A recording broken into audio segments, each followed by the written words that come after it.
लक्ष्मी जी ने बेलपत्र के वृक्ष के नीचे साधना करना प्रारंभ करा। जैसे ही माँ लक्ष्मी ने बेलपत्र के वृक्ष के नीचे साधना करना प्रारंभ करा तो देवाधिदेव महादेव कुछ ही समय में प्रदोष काल के समय पर लक्ष्मी जी के सामने शंकर भगवान प्रकट हुए। शिव जी ने पूछा, लक्ष्मी तुम्हें क्या चाहिए? लक्ष्मी जी कहती हैं, मेरी यह अश्व की योनि, मुझे अश्वी बनना पड़ा, घोड़ी बनना पड़ा। इस अश्व की योनि से मैं मुक्त हूं, पर प्रभु इस अश्व की योनि से मुक्त तो हूं, पर मेरे प्रभु ने मुझे घोड़ी बनाया है, अश्व बनाया है। मैं चाहती हूं मेरे नारायण मुझे इसी घोड़ी की योनि में, अश्वी की योनि में प्राप्त करें। इस घोड़ी की योनि में, इस अश्वी की योनि में मेरे स्वामी, मेरे नारायण मुझे प्राप्त। ठीक है, भगवान भोलेनाथ जी ने कहा, आप चिंता ना करें। जिस प्रदोष काल में आप बेलपत्री के वृक्ष के नीचे आती हो,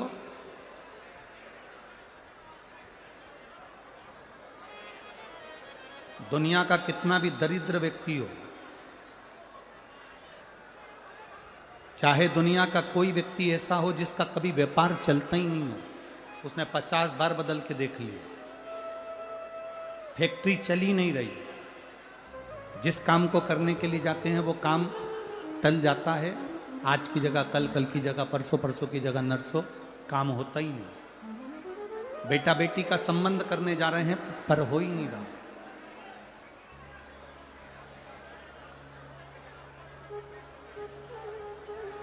कितना भी दरिद्र से दरिद्र व्यक्ति है, कितना भी दीन से दीन व्यक्ति है, एक नियम वो अगर अपनी जिंदगी में बना ले, प्रदोष काल में, प्रदोष के समय पर बेलपत्री के वृक्ष के नीचे एक बार जाकर नमन करना और प्रदोष काल में शंकर भगवान के मंदिर में दिया लगाना। ये दो चीजें अगर वो 3 महीना भी लगातार कर ले तो उसके जीवन में कभी कोई समस्या आ ही नहीं सकती, कोई दुख आ ही नहीं सकता। एक नियम बना, जैसे जिस नारी को, जिस पुरुष को, जिस बच्चे को, जिस बड़े को चर्म रोग हो जाता है, चमड़ी सफेद पड़ने लगती है, जब चमड़ी सफेद पड़ने लगती है, चर्म रोग जैसा जब हो जाता है या चर्म रोग उसको घेरने लगता है, चमड़ी जब सफेद पड़ने लगे या चमड़ी काली पड़ने लगे, या चर्म रोग सोराइसिस जैसी बीमारी तक के लिए है हमारे।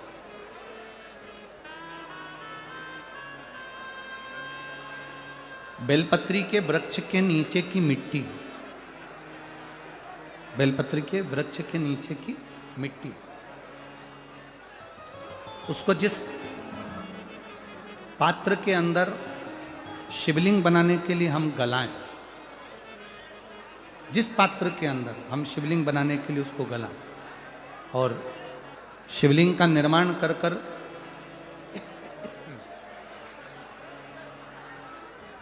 हम बेलपत्री के वृक्ष के नीचे उसका पूजन करें, उसका विसर्जन करें। और बेलपत्री के नीचे की जो मिट्टी है, जिस पात्र में गलाई जाती है, उस पात्र के पानी का स्नान, उस मिट्टी का थोड़ा सा भाग अपने शरीर पर लगाकर, जहाँ सफ़ेद चमड़ी हो रही हो या श्वेत चमड़ी हो रही हो, वहाँ लगाकर और उसका स्नान करना यदि हम प्रारंभ करें परंतु प्रदोष जैसे अपन शंकर भगवान के मंदिर जाते हैं, दर्शन करते हैं, पूजन करते हैं, उसी तरह बेलपत्री के वृक्ष के नीचे की मिट्टी को गलाकर हम शिवलिंग का निर्माण करते हैं। स्नान करना या शरीर पे लगाने के साथ में सबसे ज्यादा जरूरी है शंकर भगवान के उस शिवलिंग की पूजन करना, पार्थिव लिंग की पूजन करना। लगभग 2 शिवरात्रि निकलेगी महीने की, और बाबा जहां जहां से चमड़ी सफेद हो रही होगी वहां वहां से धीरे धीरे बाबा अपने असली रंग को देना प्रारंभ कर देता है। इतना बेलपत्री के वृक्ष की पार्थिव लिंग निर्माण और पूजन की उस मिट्टी का इतना वर्णन हमारे शास्त्र करते हैं, इतना वर्णन।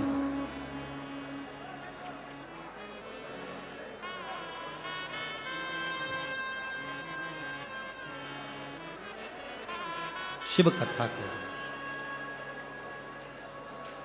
शिव महापुराण की कथा वर्णन कर रहे। स्वयं भगवान देवादिदेव महादेव ने नारायण से जाकर प्रार्थना करी। स्वयं भगवान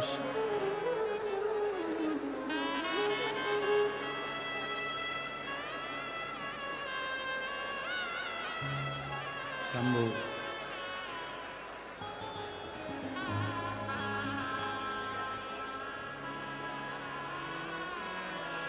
स्वयं भगवान शंकर ने नारायण से जाकर प्रार्थना करी कि माता लक्ष्मी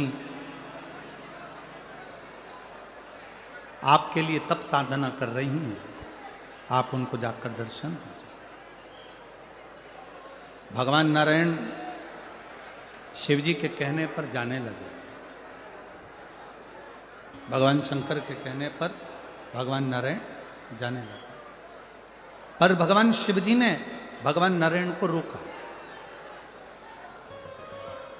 और भगवान शिव जी ने नारायण को रोककर कहा, प्रभु रुको, मेरा निवेदन केवल इतना सा है, जैसे माता लक्ष्मी घोड़ी बनकर, अश्वी बनकर पृथ्वी पर गई हैं, आप अश्व बनकर पृथ्वी पर जाकर लक्ष्मी को लेकर आए। भगवान स्वयं नारायण अश्व बनकर पृथ्वी पर जाते हैं और लक्ष्मी जी को लेकर आते हैं।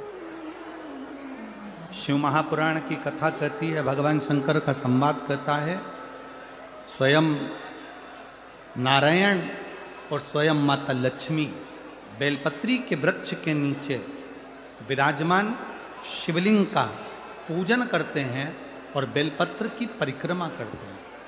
जैसे ही उन्होंने बेलपत्र की परिक्रमा करी, शंकर भगवान वहां सम्मुख में जब आते हैं तो नारायण और लक्ष्मी जी भी अश्व की योनि से छूट जाती हैं, और नारायण भी अश्व योनि को त्याग कर नारायण लक्ष्मी बनकर वैकुंठ का निवास करने लगते हैं। स्वयं नारायण।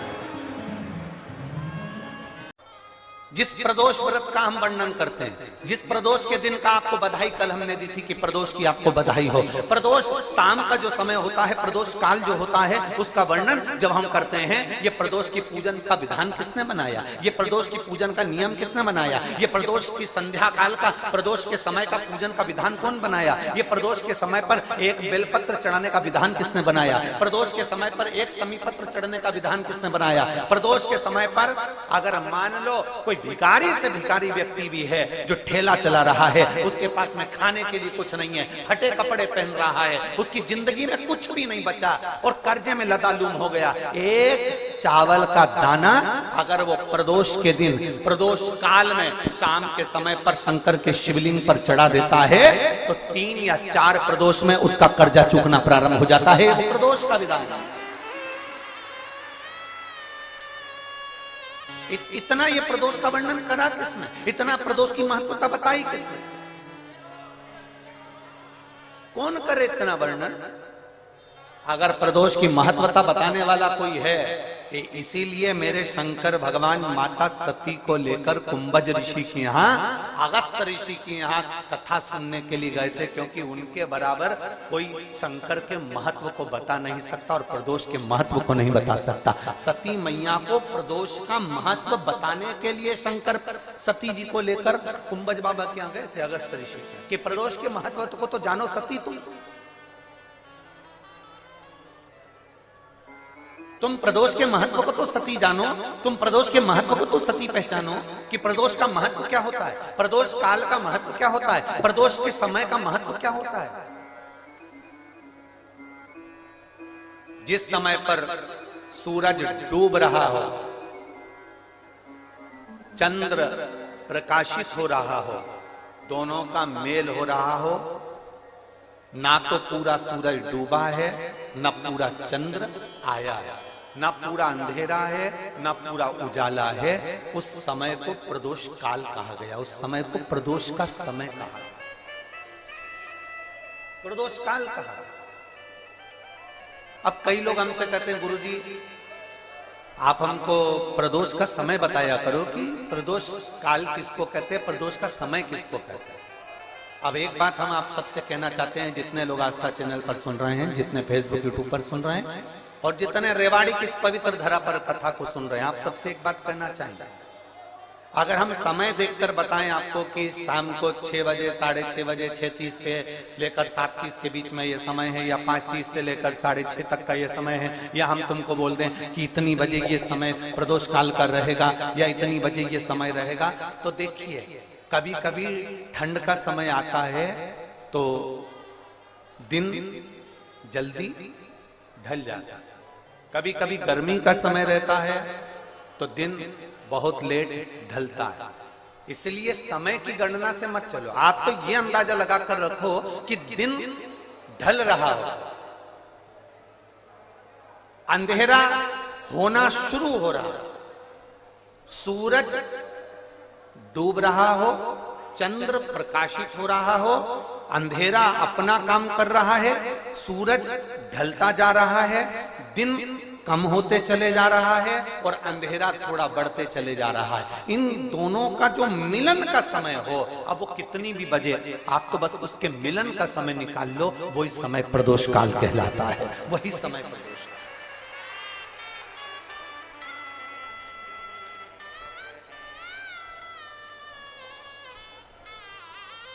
अब प्रदोष काल की पूजन का विधान किसने बनाया, कोई आपसे पूछे तो क्या बताओगे, जम के बोलो जल्दी से, कौन ने बताया था, अगस्त ऋषि। सब प्रदोष व्रत का नियम जो आप ले रहे हैं, प्रदोष व्रत को जो आप श्रवण कर रहे हैं उसको जरा ध्यान से सुनिएगा। सबसे पहले स्नान ब्रह्म मुहूर्त का, सुबह का, उसके बाद में फिर आसन पर बैठकर भगवान की भक्ति को धारण करना, शंकर का अनुमोदन करना, शिव भक्ति में डूबे रहना, शंकर का स्मरण करना, शंकर के नाम का स्मरण करते रहना, ये प्रदोष का मूल तत्व। महाराज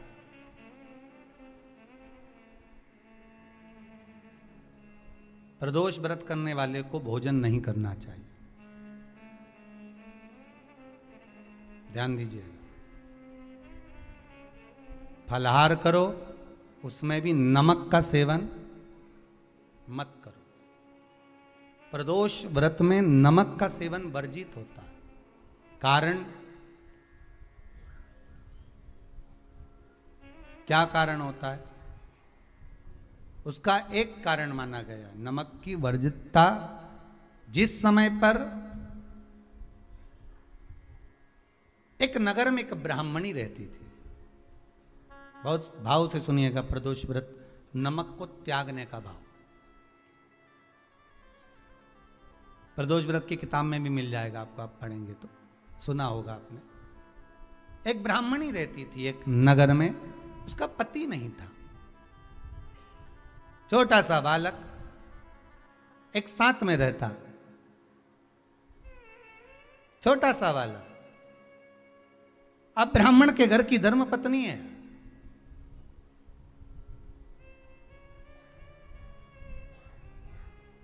ब्राह्मण कर्मकांड करने वाला, पूजन करने वाला, पाठ करने वाला, अनुष्ठान करने वाला, पूजन करने वाला, मंत्र जाप करने वाला, भगवत भक्ति में डूबने वाला। ब्राह्मण तो चले गया, ब्राह्मणी बच्चे के साथ रह रही, क्या करे वो, अकेली निवास कर रही,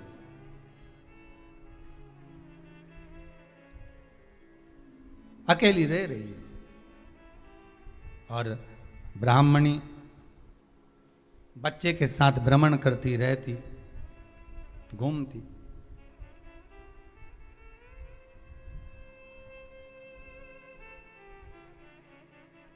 कहीं कहीं दर दर जाकर कुछ भिक्षा को मांग कर लेकर आ जाती, और भिक्षा लाने के बाद में उस भिक्षा को जब लेकर आती तो अपने बच्चे को भी खिलाती और स्वयं भी उसका पान करती।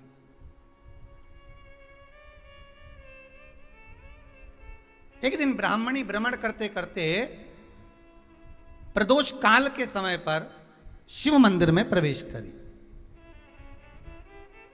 प्रदोष काल के समय पर, और शंकर मंदिर में जब प्रवेश करा,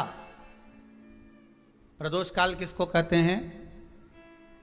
सूर्य अस्त हो रहा हो, रात्रि प्रवेश कर रही हो, दोनों का जब मिलन हो रहा हो वो प्रदोष काल कहलाता। दोनों का जब मिलन हो रहा, सूर्यास्त हो रहा हो, रात्रि अपना चरण बढ़ाने के लिए आगे बढ़ रही हो, और दोनों का जब मिलन हो रहा है, वो प्रदोष काल है, वो प्रदोष का समय है।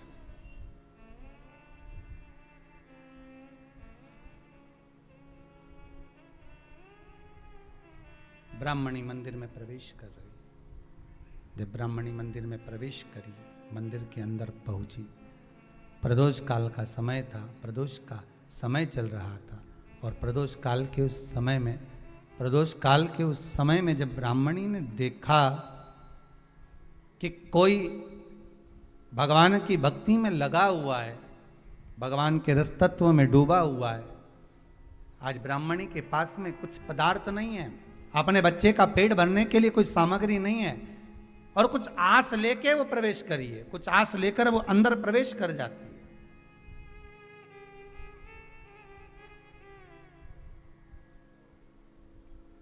कोई ऋषि की पत्नी, कोई ब्राह्मण जन की अर्धांगिनी उस प्रदोष के समय पर शंकर का अभिषेक पूजन कर रही थी, भगवान शिव की आराधना कर रही थी, भगवान की भक्ति में डूबी हुई थी। भोला सब दुख का, हम भारत में जन्मे हैं इसलिए भारतीय नववर्ष मनाते हैं। चैत्र के महीने में गुड़ी पड़वा के दिन हमारे भारतीयों का नया वर्ष प्रारंभ होता है। फिर भी आज के बेटा बेटी जितने कैलेंडर से नया वर्ष मनाते हैं, 2025 जाएगा, 2026 आएगा।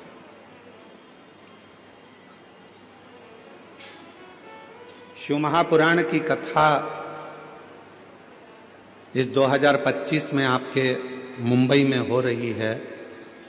जब अगला 2026 आए तो यहाँ पर जितने शिव भक्त बैठे हैं वो भगवान से ऐसी प्रार्थना कर कर जाना कि मेरे भोले बाबा हमको उस लायक बनाना कि एक बार हम भी अपनी मुंबई में शिव महापुराण की कथा खुद करें। इतना सामर्थ्यवान हमको बनाना। अब उतना सामर्थ्यवान बनने के लिए आपको दो चीजें चाहिए।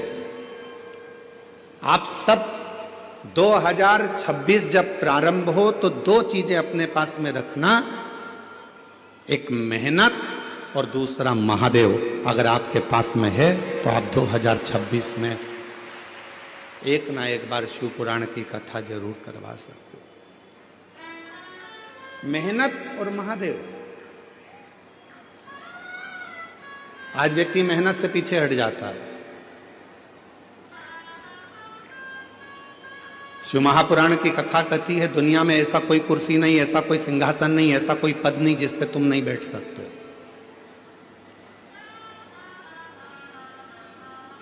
ऐसी कोई कुर्सी नहीं बनी है, ऐसा कोई पद नहीं बना, ऐसा कोई सिंहासन नहीं बना जिस पे आप नहीं बैठ सकते। बस उस पे बैठने के लिए आपको दिन रात एक करना पड़ेगा, बहुत मेहनत करना पड़ेगी, और साथ में महादेव को एक लोटा जल चढ़ाना पड़ेगा, तो वो कुर्सी आपके पास में आएगी जरूर, वो पद भी आए।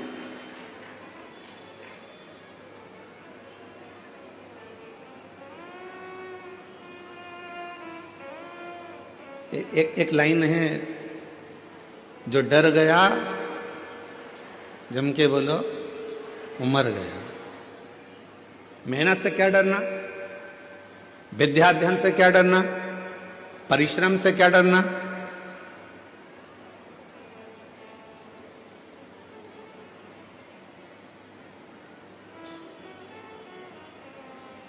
किसी ने कह दिया कि तू ये डॉक्टर की पढ़ाई नहीं कर सकता, तू नीट क्लियर नहीं कर सकता, तू आईएएस ऑफिसर नहीं बन सकता।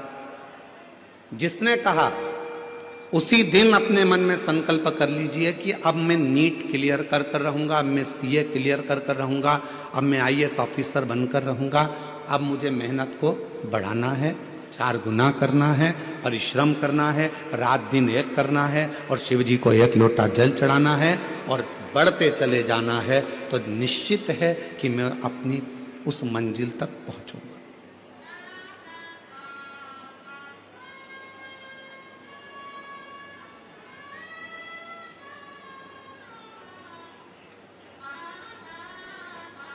शिव पुराण करती क्या है? शिव महापुराण का कार्य क्या है? जो होश में है शिव पुराण उसमें जोश भरती है। किसको जोश भर रही है? जम के बोलो, जो होश में है।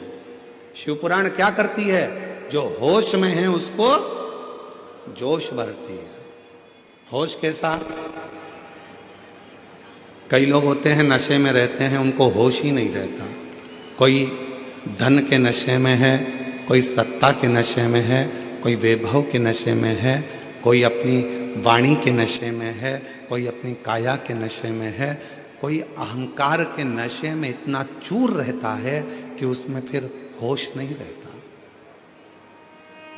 उसमें होश नहीं रहता। इतना नशे में डूबा रहता है कि वो होश खो बैठता है, उसके अंदर होश नहीं रहता।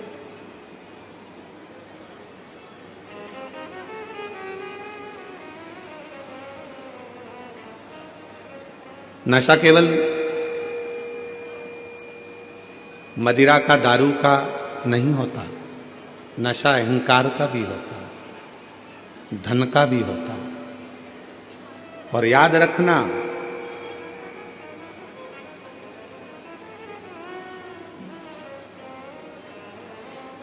पानी में डूबोगे तो बचने के सार हैं,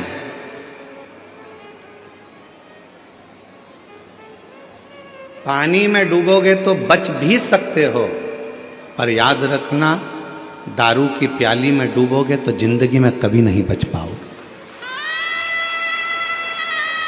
पानी में डूबने वाले को बचाया जा सकता है, पानी में डूबने वाले को रोका जा सकता है, पानी में डूबने वाले को थोड़ी सेफ्टी दी जा सकती है, पानी में डूबने वाले को बचाया जा सकता है, पर प्याली में डूबने वाले को बचाना कठिन हो जाता है, बहुत कठिन।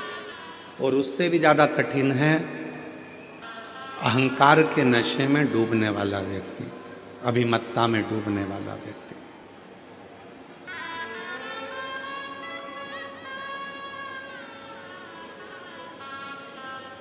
हमारे यहाँ तो कितनी सुंदर भाषा में कहा कि कोई भाग्य से, कोई किस्मत से ये शिव महापुराण की कथा अपने नगर में, अपने गांव में, अपने शहर में आती है। एक बात पूछें, आप लोगों से उत्तर दे सकते हो क्या?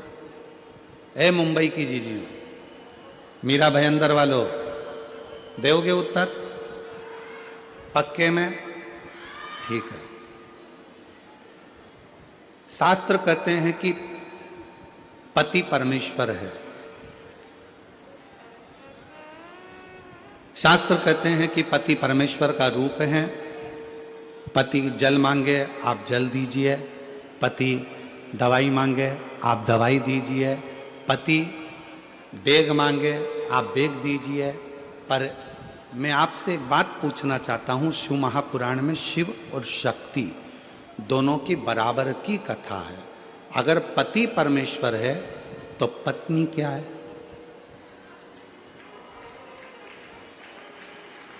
पत्नी क्या है? पत्नी भी तो परमेश्वरी है। बोलो जम के, है कि नहीं है? अगर पति परमेश्वर है तो पत्नी भी परमेश्वरी है। पति का सिर दुखा तो धर्म पत्नी पानी देने को तैयार है। पति को तकलीफ है तो धर्म पत्नी उसको दवाई देने को तैयार है। पर शिव पुराण कहती है जब धर्म पत्नी को भी तकलीफ आए तो पति भी तो एक गिलास पानी ला कर दे, वो भी तो दवाई ला कर दे, वो भी तो पास में खड़ा हो, तो धर्म पत्नी। आज बहुत बड़े बड़े लोग कह देते हैं कि शिव जी को जल बाद में चढ़ाना, पहले पति को जल जरूर देना। तो हम कहेंगे बहुत अच्छे से जल दीजिए, पर साथ में एक बात और कहिए कि घर की अगर पत्नी बीमार पड़ी है तो पति का भी फर्ज है कि एक गिलास पानी उसके भी दुख में आकर उसको खड़े होकर दे सकते, उसको दे सकते। मेरी जितनी जीजियां बैठी हैं, कई लोग कहते हैं ये सियोर वाला महाराज हमेशा जीजियों का पक्ष लेता है। भाई हूं आपका, पक्ष में तो हमेशा रहूंगा, पक्ष में तो हमेशा रहूंगा।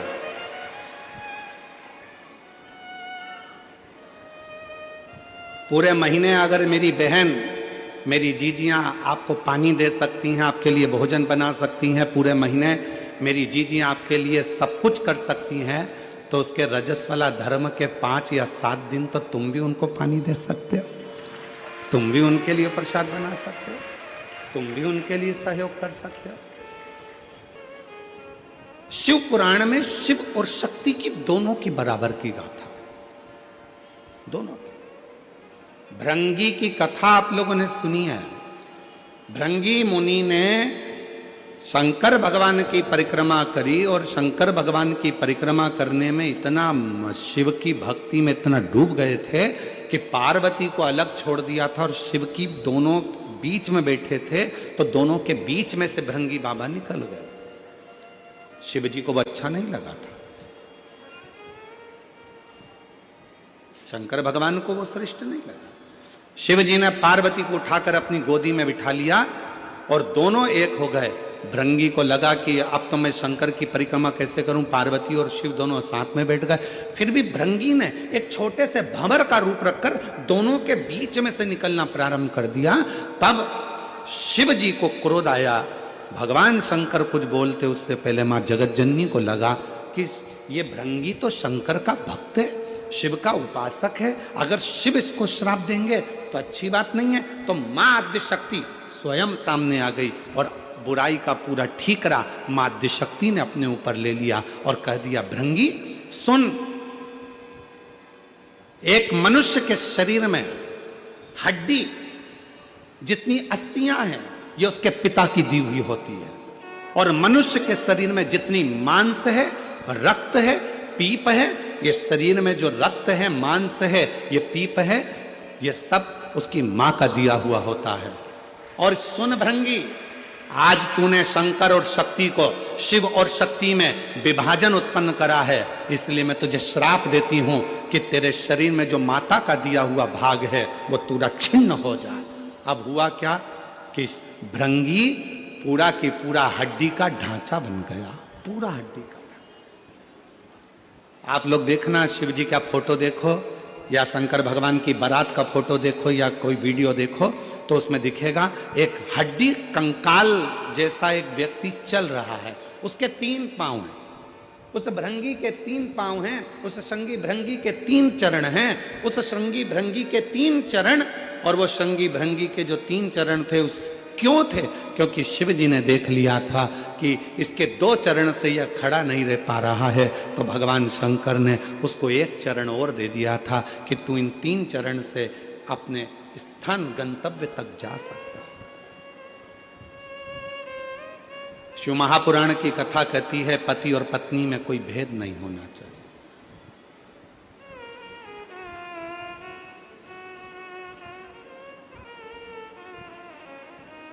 शिव महापुराण की कथा कहती है स्त्री और पुरुष में कोई भेद नहीं होना चाहिए। शिव महापुराण की कथा कहती है एक पति कहता है कि मैं ऑफिस से आया, तू मुझे पानी ला कर दे, और मान लो वही पत्नी तुम्हारी भी नौकरी करती है, वो भी ऑफिस जाती है। मुंबई जैसे शहर में तो परिवार को चलाने के लिए पति पत्नी दोनों को जॉब करना पड़ता है। बोलो मेरी जीजियों, सही है कि गलत है? मुंबई जैसे शहर में अगर रह रहे हैं, कितना कितना खर्चा है, जरा विचार करिए। लाइट का खर्चा, गैस की टंकी का खर्चा, फ्लैट का खर्चा, पानी का खर्चा, वॉचमैन का खर्चा, कितना खर्चा, गाड़ी का पेट्रोल डीजल का खर्चा, कितना खर्चा है मुंबई में। अगर छोटे गांव में, छोटे शहर में थोड़े में काम हो जाता है, तो मुंबई जैसे, दिल्ली जैसे, बेंगलोर जैसे, हैदराबाद जैसे बड़े शहर में थोड़े में काम नहीं होता। यहाँ तो जितने घर के सदस्य होते हैं सबको मेहनत करना पड़ती है। यहाँ घर में जितने सदस्य हैं सबको काम करना पड़ता है, तब जाकर घर चल पाता है। दुनिया के लोग कह जरूर देते हैं मुंबई रहते हो, दुनिया के लोग कह देते बेंगलोर सर्विस कर रहे हो, तुम्हारा लड़का मुंबई में सर्विस कर रहा है, तुम्हारा लड़का पूना में सर्विस कर रहा है, तुम्हारा लड़का बेंगलोर में सर्विस कर रहा है। पर वो बेंगलोर में सर्विस करने वाला, मुंबई में सर्विस करने वाला, हैदराबाद में सर्विस करने वाला, उस पुणे में सर्विस करने वाले उस लड़के से तो पूछो कि उसको अगर 50,000 रुपये महीना भी मिलता है, 60,000 रुपये महीना भी मिलता है, तो उससे पूछो कि उसका कितना रुपया बच पाता होगा। मालूम पड़े एक महीने में धीरे धीरे धीरे धीरे पूरा खर्च कर देता होगा, कुछ हाथ में नहीं रह पाता होगा। तब विचार करता होगा कि थोड़ा बहुत मेरे बच्चे की पढ़ाई में कहां से लगाऊंगा। कहना सरल है, बोलना सरल है। तो यहां तो पति और पत्नी को दोनों को साथ चलना पड़ता है, पति और पत्नी को दोनों को साझा कर कर चलना पड़ता है। यहां दोनों को मेहनत करना पड़ती है। भेद क्या? पति ऑफिस गया, पत्नी ऑफिस गई। पति क्या आस लगा कर बैठा है कि मैं घर जाऊंगा तो मेरी पत्नी मुझे चाय बना कर दे, मेरी पत्नी मुझे पानी ला कर दे। तो पत्नी भी तो बेचारी सोचती होगी कि आज मैं घर जा रही हूं, बहुत थक चुकी हूं। जितना पति थका होगा उतनी वो भी थकी होगी। उसके मन में भी भाव आता होगा कि कोई तो हो जो मुझे एक गिलास पानी का पूछ ले। अगर वही पत्नी अपने मायके में नौकरी कर रही होती, अपने मायके में रह रही होती, और जब नौकरी कर कर घर आती तो वो माँ उसको कहती बेटा थक गई होगी, ले एक गिलास पानी पी ले, मैं जब तक चाय बना कर लेकर आती हूँ। उस पत्नी को अपने मायके की याद आती है जब वो अकेली हो जाती है। तो शिव कथा कहती है पार्वती जी का संवाद कर रहा है, सती माता का संवाद कर रहा है। एक श्रेष्ठ पति की गणना क्या होती है, एक श्रेष्ठ पति कैसा होना चाहिए कि धर्म पत्नी जो तेरे साथ ब्याह कर कर आई है उसको मायके की कभी याद ना आवे, और तेरा संग ऐसा मिले कि उसका मान सम्मान और इज्जत दोनों बढ़ती चले, दोनों का सम्मान। एक लाइन आप लोगों ने सुनी होगी, आप तो फिल्मी दुनिया के लोग हो, मुंबई जैसे शहर में रहते हो, गाने तो आप गुनगुनाते रहते हो। तो एक गाना और आपके जीवन में गुनगुना रहे होगा आपने, मैके की कभी ना याद आए, ससुराल में इतना। आता है आप लोगों को? आता है? जरा बोलो तो, जरा बोलो। मायके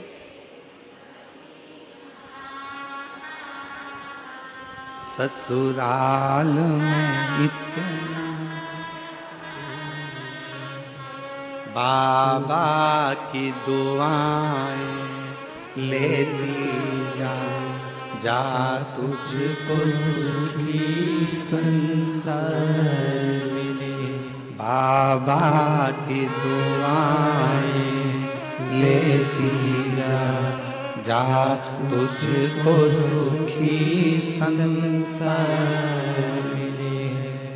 मायके की कभी ना याद आए, मायके की कभी ना याद आए, ससुराल में इतना प्यार मिले।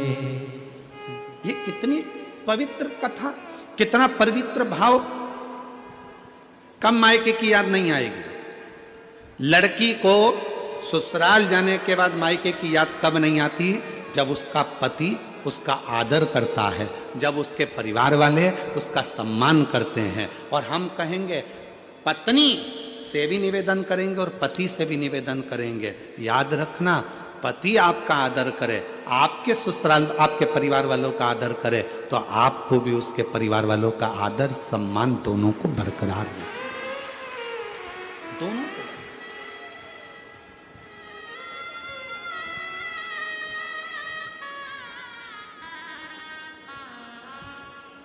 हम आप लोगों से पूछें तो आप लोग बताएंगे, हम कई लोगों से पूछते हैं, क्यों शिव जी को जल क्यों चढ़ाती हो?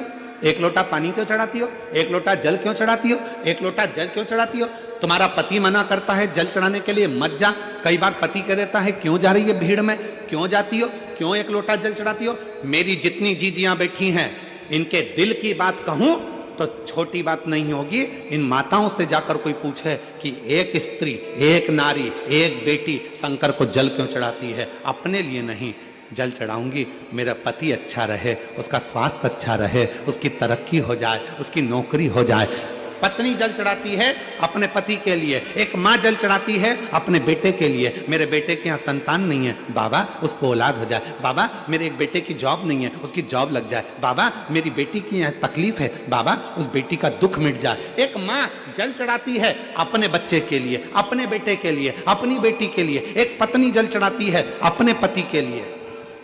एक दादी जल चढ़ाती है अपने नाती पोते पंती बेटा बहू सब के लिए। जरा विचार करिए, एक स्त्री केवल एक ऐसी होती है, करवा चौथ का व्रत भी करती है तो पति के लिए, तीज का व्रत करती है अखंड सौभाग्य पति के लिए, संतान सप्तमी का व्रत करती है अपनी औलाद के लिए। कोई सा व्रत एक नारी का ऐसा नहीं है जो नारी खुद के लिए करती हो। जितने व्रत हैं सारे दूसरे के लिए हैं, वो भारत की नारी है।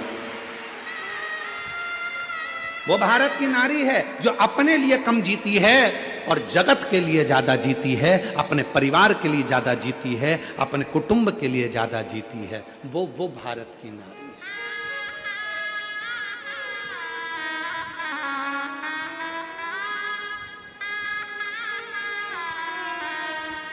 वो भारत की नारी। और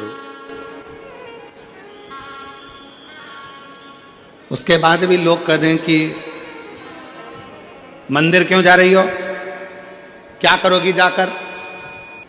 पहले हमारा पांव का जूता ला कर दे दो, पहले बैग ला कर दे दो, पहले ये सामान। वो कह रही है मैं सब ला कर दूंगी, पर पहले शंकर को एक लोटा जल इसलिए चढ़ा रही हूं, तुम ऑफिस के लिए यहां से निकल कर जाओ तो खुश होकर जाओ और वापिस आओ तो खूब आनंद के साथ आओ, इसलिए एक लोटा जल चढ़ा रही। पर कौन समझाए? बुद्धि में जब अहंकार भर जाता है, बुद्धि में जब अहम आ जाता है, बुद्धि में जब बहुत ज्ञान का अभिमान आ जाता है, तो व्यक्ति हर कुछ बोलने लगता है, उसकी शुद्धता नहीं रहती। कई लोग कहते हैं शिव जी की पूजन में गंगा का जल होना जरूरी है।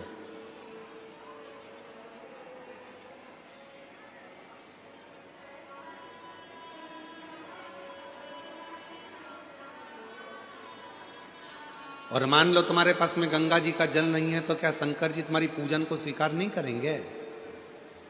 अरे बोलो तो जम के, करेंगे ना? क्यों? स्कंद पुराण में वर्णन आता है, स्कंद पुराण में वर्णन आता है कि एक बहुत साधारण सी घर में रहने वाली एक दृष्टांत बड़ा सुंदर है।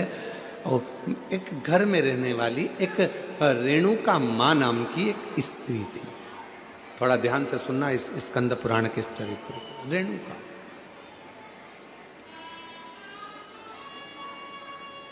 वो रेणुका मां के पास में कुछ भी नहीं था। उसकी एक बेटी थी सुकन्या कर। रेणुका मां की एक बेटी थी सुकन्या, बड़ी सुंदर थी। और रेणुका मां भी शंकर भगवान की पूजन करती थी और सुकन्या भी शिव जी की पूजन करती थी। सरल विधि से पूजन करते थे। मंदिर जाते थे तो जाते जाते कोई वृक्ष की पत्तियां मिल जाती थी, वो शिव जी को चढ़ा देते थे।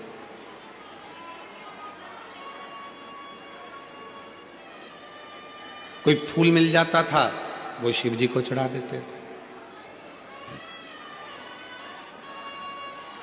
और कई बार ऐसा हुआ कि रेणुका सुकन्या को कोई पत्ती नहीं मिली, कोई फूल नहीं मिला, तो उन्होंने जल चढ़ा दिया। कई बार ऐसा भी हुआ कि सुकन्या और रेणुका को जल भी नहीं मिला, तो उन्होंने 3 बार ताली बजा दी। कई बार ऐसा हो गया सुकन्या और रेणुका को कि वो मंदिर भी ना जा पाए, तो उन्होंने शिखर का दर्शन कर लिया। शिखर का दर्शन।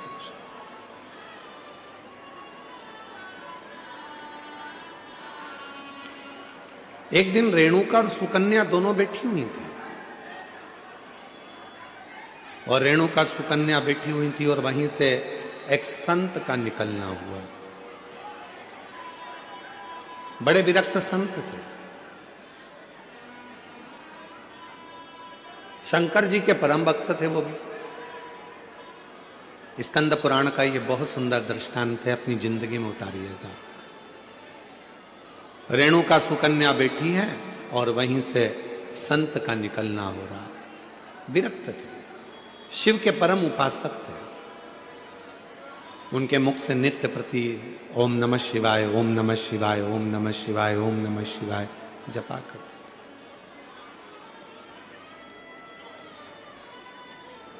आज संत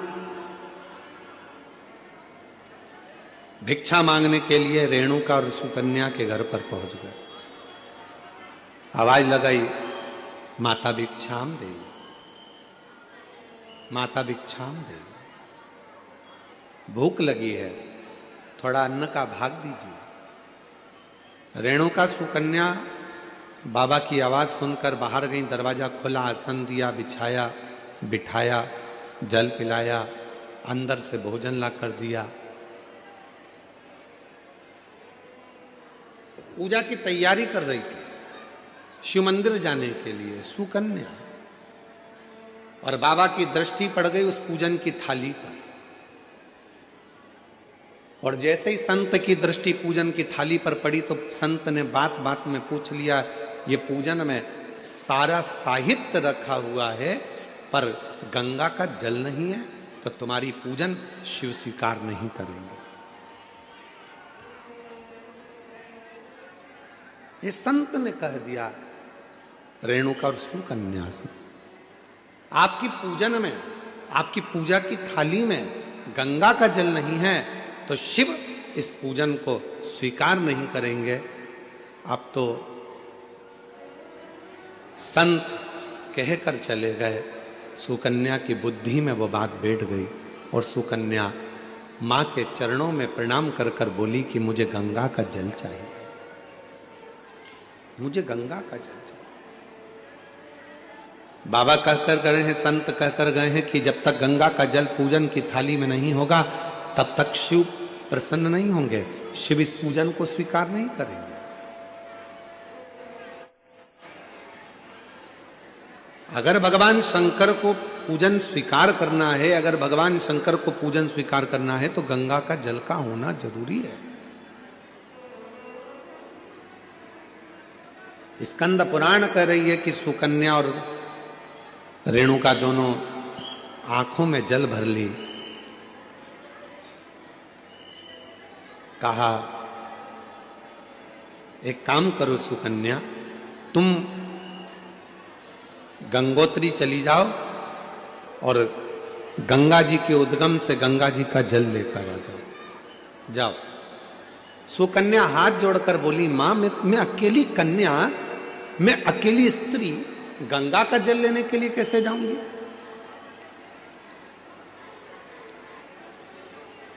शिव की पूजन सुकन्या ने भी बंद कर दी, रेणुका ने भी बंद कर दी। दोनों शंकर के मंदिर नहीं जा रही हैं, क्योंकि संत कहकर गए हैं कि गंगा का जल होना जरूरी है। अब गंगा का जल ही नहीं है, तो शंकर मंदिर जाके करूंगी क्या? अब गंगा का जल ही नहीं है, तो शिव जी के शिवालय में जाकर करूंगी क्या? ना सुकन्या मंदिर जा रही है, ना रेणुका मंदिर जा रही है, तभी मेरे ओघड़ दानी ने ध्यान दिया और आज भगवान शंकर का चेहरा कुछ उतरा हुआ था। तो नंदी ने पूछ लिया, प्रभु क्या बात है, आज आपका मुख उतरा हुआ है, आज आपका चेहरा उतरा हुआ है, प्रभु क्या बात है। भगवान देवादिदेव महादेव ने कहा, नंदी, एक रेणुका और एक सुकन्या एक गांव में निवास करती हैं, उनके पास में जो होता है वो मेरा श्रृंगार करती हैं, पूजन करती हैं। एक संत भिक्षा मांगने के लिए आए थे और वो उनको ज्ञान देकर चले गए, उनको बताकर चले गए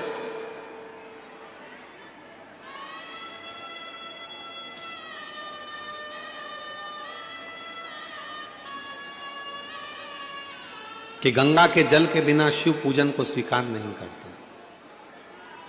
ना मां मंदिर जा रही है, ना बेटी मंदिर जा रही है, दोनों विचार में लगे हैं कि गंगा का जल कहां से लेकर आए, गंगा का जल कैसे लेकर आए, दोनों विचार।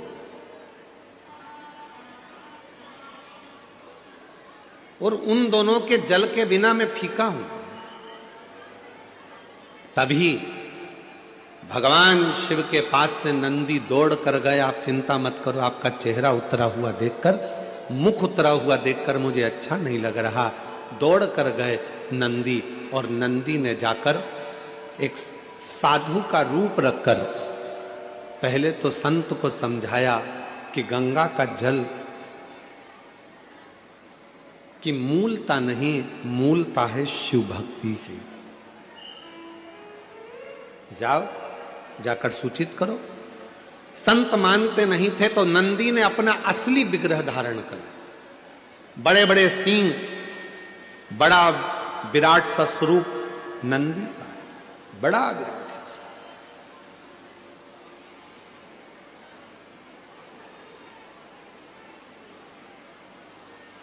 और इतना विराट स्वरूप नंदी का था, इतना विराट स्वरूप नंदी का था, नंदी जैसे ही सामने जाकर उस संत के खड़े हुए और अपनी पूंछ का एक बाल संत के ऊपर जो घुमाया, इतने में संत जमीन पर पड़ गए, हाथ जोड़कर बोले, मुझसे क्या गलती हो गई। तो नंदी ने कहा, गलती केवल एक हुई है कि वो पूजन करने वाली जिस भाव से पूजन करती थी, जैसी मंदिर जाती थी, जो जिस भाव से पूजता था, उसकी पूजन तुमने बंद करा दी, केवल एक गंगा के जल के लिए, कि पूजन में गंगा का जल होना जरूरी है। जाओ।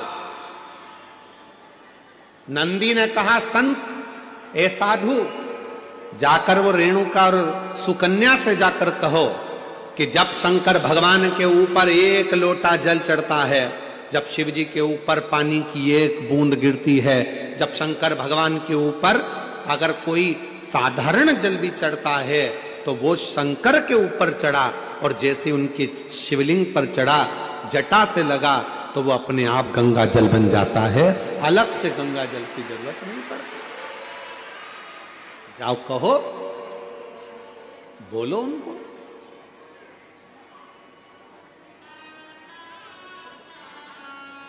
कहां से लाऊं गंगा, कहां से लाऊं यमुना, कहां से लाऊं गंगा, कहां से लाऊं यमुना, कहां से लाऊं सरयू आपार पड़ी रे,